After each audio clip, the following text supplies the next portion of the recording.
ગાય છે મિત્રો, ગાયને ખીલે બાંધી હોય અને કદાચ એની મોઢા આગળ નીર ન હોય ને તો એ ગાયની આંખમાંથી મિત્રો આંસુડા પડતા હોય, એના ધણીને કહેતી હોય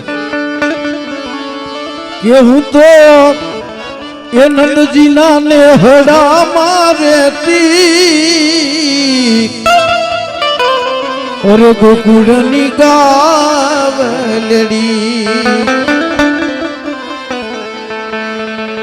એ છોડી તો ભલે મને છોડી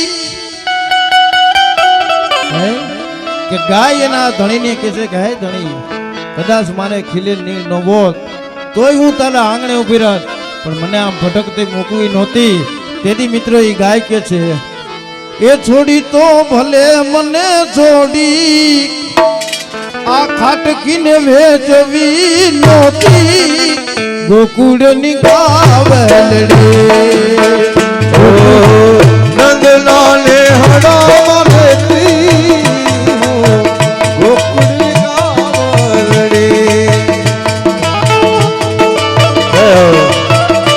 હા ચલો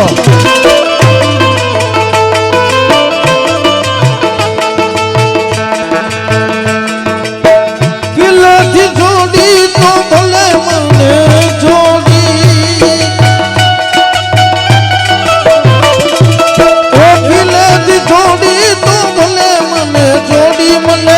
હટકીને વેચવી નહોતી ગોકુળની ગાવલડી મને હટકીને વેચવી નહોતી હું ગોકુળની ગાવલડી.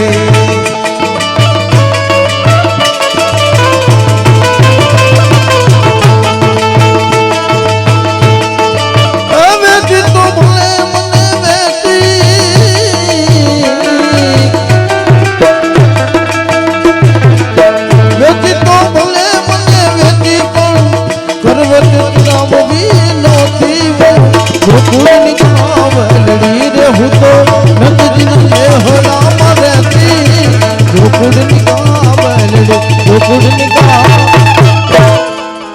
અને ગાય મિત્રો એમ કહેતી હોય કે તે મને ખાટકીને ભલે દીધી પણ મને કરવતે ચડાવી નહોતી. હું હે ગોકુળની ગાવડી, કરવતે ચડાવી તોય ભલે ચડાવી પણ મને ચૂલે ચડાવી નહોતી હું ગોકુળની ગાવડી. હે ભલા માણા, તે ચૂલે ચડાવી તોય મને વાંધો નથી, પણ મને થાળીમાં પીરહવી નહોતી હું ગોકુળની ગાવડી. અને થાળીમાં પીરહી તો ભલે પીરહી પણ મને તારે ખાવી નહોતી હું ગોકુળની ગાવડી. અને ખાધી તો ભલે ખાધી પણ મને માં કેવી નહોતી હું ગોકુળની ગાવડી. મિત્રો, માં શબ્દ એવો છે, હે તમે જોજો, માં શબ્દ બોલજો, માં શબ્દ બોલો એટલે મોઢું ભરાઈ જાય. હે માં છે ચંદ્ર છે અને બાપ છે બપોરિયો સૂરજ. માં દીકરાને દવા પાતી હોય, ચિત્ર તમે જોજો, માં દીકરાને દવા પાતી હોય, 6 મહિનાનું બાળક હોય અને માં દીકરાને દવા પાતી હોય ને હથેરીમાં ઘોરે અને પેલા માં ચાખે પછી દીકરાને પાય, એને મિત્રો માં કહેવાય.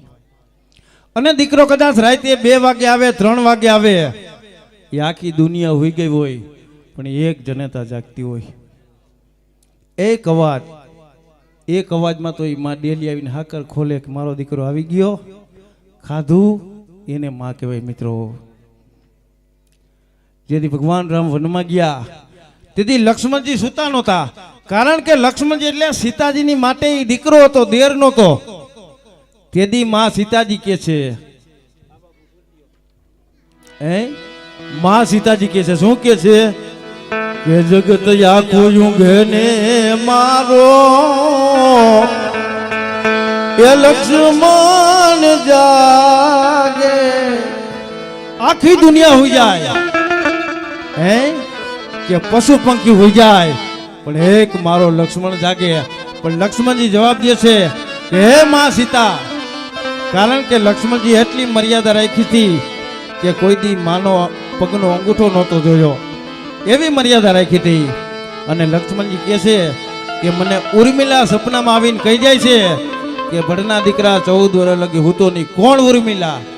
કે લક્ષ્મણના ઘરેથી જેથી ભગવાન રામ વનમાં નીકળ્યા 14 વર્ષનો વનવાસ આવ્યો, દશરથ રાજાએ વચન દીધું, વચન પાડ્યું, અને ભગવાન માં સીતાજી અને લક્ષ્મણજી જેથી વનમાં નીકળ્યા તેથી ઉર્મિલાજીએ વચન દીધું હતું લક્ષ્મણને કે લક્ષ્મણ તમે જેથી વનની અંદર જાઓ તેથી મારે ભગવાન રામના દર્શન કરવા છે, મારા ઓરડા આગળથી નીકળજો.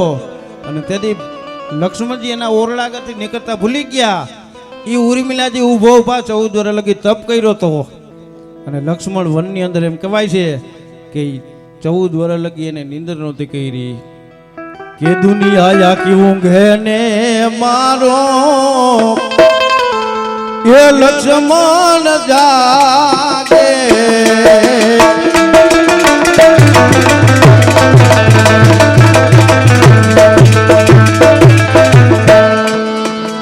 એ ઓલી ઉર્મિલા આવીને એજી મારા તાર કાક નાવે હીરા તનની નરડી નો